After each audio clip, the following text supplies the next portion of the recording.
فَإِذَا انشَقَّتِ السَّمَاءُ فَكَانَتْ وَرْدَةً كَالدِّهَانِ،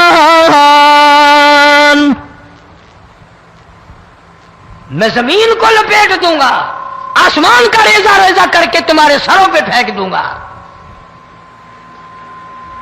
اجتماعی بے نماز، بستیوں کی بستیوں میں دو نمازی نہیں، توبہ کرنے والا کوئی نہیں، قرآن کی زیارت کرنے والا کوئی نہیں، مرد عورتوں میں سے قرآن کی تلاوت کرنے کے لیے آنکھیں بند ہو گئی، دماغ بدماش ہو گیا۔ موسیٰ علیہ السلام کی قوم پہ طوفان آیا، فَأَرْسَلْنَا عَلَيْهِمُ الطُّوفَانَ والجراد والقمل والضفادع والدم آيات مفصلات فاستكبروا وكانوا قوما مجرمين۔ طوفان آیا، ڈوب کے مرے لوگ غرق ہوئے، آ گئے موسیٰ علیہ السلام کے پاس، دعا کر دے ہمارے لیے، ہم سچی توبہ کر کے آئے ہیں، اب شرک نہیں کریں گے، کفر نہیں کریں گے، اللہ کی توحید کو تسلیم کریں گے۔ اور طوفان چلا گیا، کھیتی میں پانی آ گیا، اور اچھے کھیت ابھرے، اور سبزی ترکاریاں اچھی اگی، پھر بدماشی پھیلا دی۔ سارے عذاب کا بیان کرنے کا اس وقت موقع نہیں، ایسا وقت آیا موسیٰ علیہ السلام کی قوم پہ، روٹیوں میں چڑچڑی، یہ ڈانگروں کے جانوروں کے جسم پہ جوں ہوتی ہے نا موٹی، اس کو اردو میں چڑچڑی کہتے ہیں، روٹی میں چڑچڑی، آنکھ میں، منہ میں، ناک میں، پیشاب کی جگہ، پخانے کی جگہ، سب جگہ وہی پیدا ہو گئی۔ پھر موسیٰ علیہ السلام کے پاس قوم آ کر کے روئی، توبہ کا پھر وعدہ کیا، پھر وہ عذاب ٹل گیا، پھر بدماشی پہ آ گئے۔ پھر حال یہ بنا، کنویں سے پانی نکالتے ہیں، یہودی پینے کے لیے منہ کو لگاتا ہے، لہو بن جاتا ہے۔ یہاں تک لوگ آئے موسیٰ علیہ السلام کی ماننے والوں کے پاس کہ تو اپنے ہاتھ سے ڈول پانی کا نکال کر مجھے پانی پلا دے۔ موسیٰ علیہ السلام کی ماننے والے نے ڈول پانی کا نکالا، لیکن پانی پلاتے وقت دنیا کی آنکھوں نے دیکھا ماننے والے پانی پی رہے ہیں، اسی بوک کے ڈول کو منہ لگا کر یہودی پانی پینے والے کے منہ میں لہو جا رہا ہے، رت جا رہی ہے۔ یہاں تک یہودیوں نے منت کی ماننے والوں کی کہ ایک پیالہ پانی کا بھر، ایک طرف تو منہ لگا، ایک برتن میں پانی بھر، ماننے والے سے کہا، پھر اس برتن کے ایک طرف تو منہ لگا، ایک طرف میں منہ لگاؤں گا، اور تیرے صدقے میں میرے منہ میں بھی پانی جائے گا۔ مفسرین نے لکھا ہے پیالہ ایک تھا، برتن ایک تھا، کنواں ایک تھا، کھو ایک تھا، بیٹھنے والے قوم کے لحاظ سے ایک تھے، ملک کے رہنے والے ایک کے تھے، لیکن خدا بے نیازیوں پہ قربان جاؤں، اس ایک برتن میں سے ماننے والے کے منہ میں پانی جا رہا تھا اور کافر کے منہ میں لہو جا رہا تھا۔ کئی دن گزر گئے، کھانا نہیں، پینا نہیں، انتظام کوئی نہیں، اللہ کے عذاب کا کون مقابلہ کرے؟ فرمایا وَأَمَّا عَادٌ فَأُهْلِكُوا بِرِيحٍ صَرْصَرٍ عَاتِيَةٍ سَخَّرَهَا عَلَيْهِمْ 7 لَيَالٍ و8 أَيَّامٍ۔ اللہ فرماتے ہیں ہوا کتنی اچھی چیز ہے، ہوا کے بغیر وقت بسر نہیں ہوتا، زندگی نہیں کٹتی، اسی ہوا کو اللہ نے عذاب بنا دیا۔ اتنی تیز ہوا 1 ہفتے تک چلی، زمین پہ پٹک پٹک کے لوگوں کو مارا، جب تک مر نہیں گئے جان نہیں چھٹی۔ کأنہم اعجاز نخل خاویہ، کھجوروں کے درختوں کی طرح زمین پہ پٹکے ہوئے پڑے تھے۔ آج بھی اسی خدا کی خدائی ہے، اس کی طاقت موجود ہے، اس کی قدرت موجود ہے، اس کی بے نیازی موجود ہے۔ فرمایا لوگوں بعد آ جاؤ، بعد آ جاؤ، ظہر الفساد فی البر والبحر فساد مچ گیا زمین میں زماں میں، خشکی میں تری میں، مکان میں دکان میں، ہر دل میں فساد آ گیا، ہر نیت میں فساد آ گیا۔ فرمایا بما کسبت ایدی الناس۔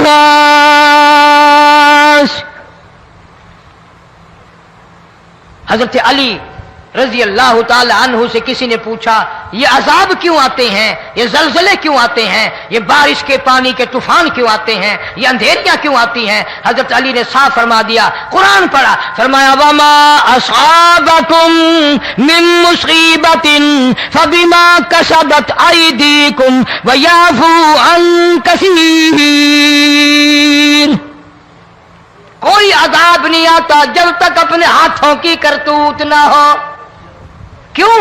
وَلَا يَظْلِمُ رَبُّكَ أَحَدًا، رب کی ذات کسی پہ ظلم ہوتا دیکھنا گوارا نہیں کرتا، رب کسی پہ ظلم نہیں کرتا۔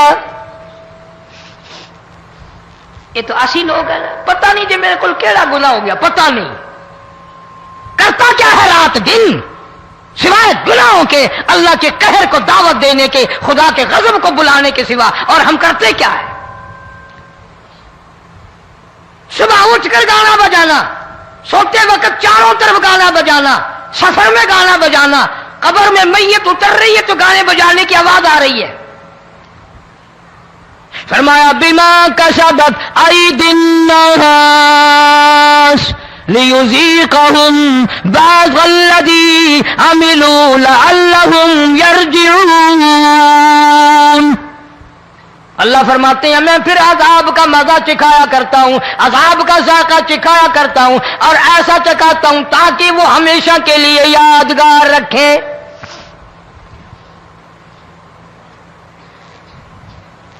آج بھی پتہ دماغ میں کیا ہے؟ جی ہمارا شہر تو اونچائی پہ ہے، ہمارا مکان تو بڑا اونچا ہے، والد صاحب بڑے سیانے تھے، کرسی اونچی باندھی، بنگلہ اونچا ہے، کوٹھی اونچی ہے، اللہ کے عذاب کے سامنے کوئی اونچا نہیں۔ حضرت نوح علیہ السلام نے قوم کو اعلان کر دیا بعد آ جاؤ ورنہ طوفان آئے گا۔ نوح علیہ السلام روٹیاں پکوانے کے لیے تندور پر جب گئے، عورت روٹیاں پکاتی تھی۔ جب امیر بدماش ہوتے ہیں تو غریب پہلے بدماش بن جاتے ہیں۔ جتنا زبان کا گناہ غریب آج کرتا ہے اتنا امیر نہیں کرتا۔ سارا دن ساری رات بک بک بک بک بک۔ نوح علیہ السلام کو دیکھ کر کے وہ بڑھیا کہنے لگی جو روٹیاں پکا رہی تھی، بیٹا نوح شکل تیری سونی ہے، صورت تیری سونی ہے، قد و قامت تیرا سونا ہے، چہرہ تیرا بڑا نورانی ہے، لیکن جھوٹ بول جا تینوں شرم نہیں آئی؟ پیغمبر نے فرمایا مائی کیوں؟ کہنے لگی کہ تو کتنے دنوں سے کہہ رہا پانی آئے گا، پانی آئے گا، طوفان آئے گا، عذاب آئے گا، آیا تو ہے نہیں۔ اللہ کے پاک پیغمبر کی آنکھوں میں آنسو آ گئے۔ فرمایا مائی غریب ہو کر اللہ کی قدرت کا تماشا نہ بنا، اللہ کے ساتھ مذاق نہ کر۔ قال ان تسخروا منا فإنا نسخر منكم كما تسخرون۔ اللہ کی قدرت کا مذاق نہ اڑا، اس کی بے نیازیوں کا مذاق نہ اڑا۔ مائی گھبراتی کیوں ہے؟ وہ اس پہ قادر ہے۔ وفارت النور، تیرے اس آگ والے تندور میں سے پانی نکالنے پہ وہ قادر ہے۔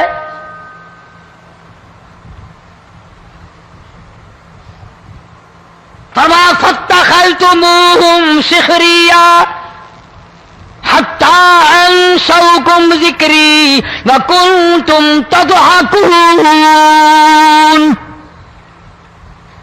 فرمایا میرے قرآن کو بھلاتے ہو، گناہ کر کے فخر کرتے ہو، کسی کو پتہ نہیں چلا میں نے کتنے قتل کر دیے، میں نے کتنی چوری کر لی، میں نے کتنے زنا کر لیے، میں نے کتنی لڑکوں کے ساتھ بدماشی کر لی، لیکن آج تک میرا کسی کو پتہ نہیں چلا۔ فرمایا کمینے اور ظالم، کسی کو پتہ ہو یا نہ ہو مجھے پتہ ہے،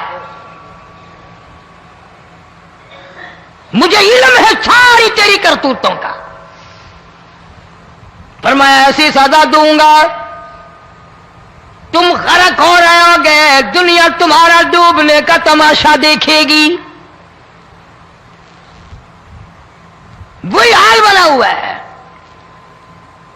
جناب محمد عربی صلی اللہ علیہ وسلم نے صحابہ کرام کو خطاب کر کے فرمایا، لوگوں، جب لوگوں کے پیٹ میں حرام ہوگا، دل میں حرام ہوگا، نیت میں حرام ہوگا، عمل میں حرام ہوگا، کپڑا حرام کا ہوگا، پیٹ میں روٹی حرام کی ہوگی، نبی پاک صلی اللہ علیہ وسلم نے یوں اپنے دست مبارک، یوں اپنے ہاتھ مبارک اٹھا کر دکھائے، فرمایا لوگ یوں کہیں گے یا رب یا رب یا رب، لیکن اللہ پاک ان کی سنیں گے نہیں،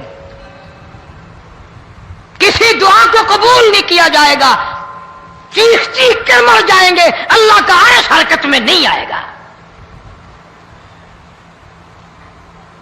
کتنے میلے، کتنے ٹھیلے، کتنے شرک، کتنے بدعت، کتنی چوری، کتنے ڈاکے، کتنے گناہ، کتنے قتل، کتنی زیادتی ہو رہی ہے اور توبہ کی توفیق نہیں. امام الانبیاء محبوب کبریا حضرت محمد مصطفیٰ صلی اللہ تعالی علیہ وسلم کی گھر والی اما عائشہ صدیقہ رضی اللہ تعالیٰ عنہ کے پاس لوگ آئے، عرض کرنے لگے ام المومنین، یہ نقصانات ہوتے ہیں، یہ طوفان آتے ہیں، یہ تباہی کیوں مچتی ہے؟ جناب اما عائشہ صدیقہ رضی اللہ تعالیٰ عنہ نے فرمایا، لوگوں، میں نے نبی پاک صلی اللہ علیہ وسلم سے سنا، جب زنا کی کثرت ہوگی، جب بدکاری کی کثرت ہوگی، جب بدماشی کی کثرت ہوگی، اللہ پاک زمین کو حکم دے دیں گے ان سیاکاروں کو اٹھا کر زمین پہ رگڑ دے.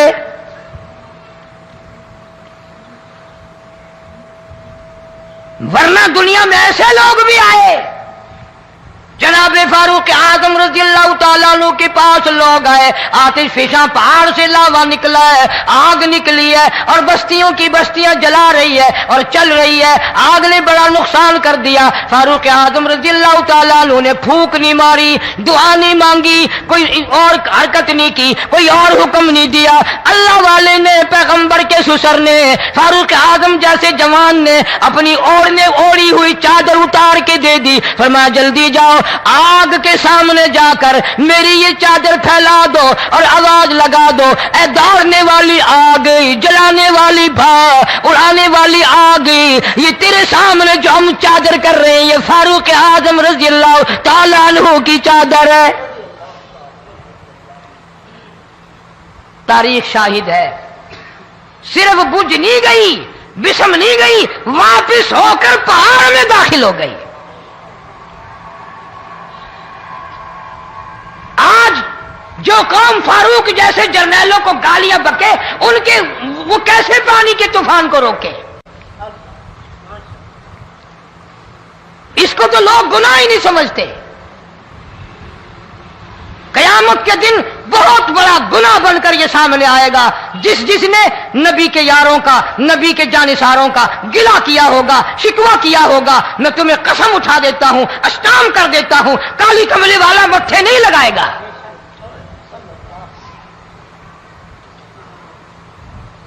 ان چیزوں کو لوگ گناہ ہی نہیں مانتے.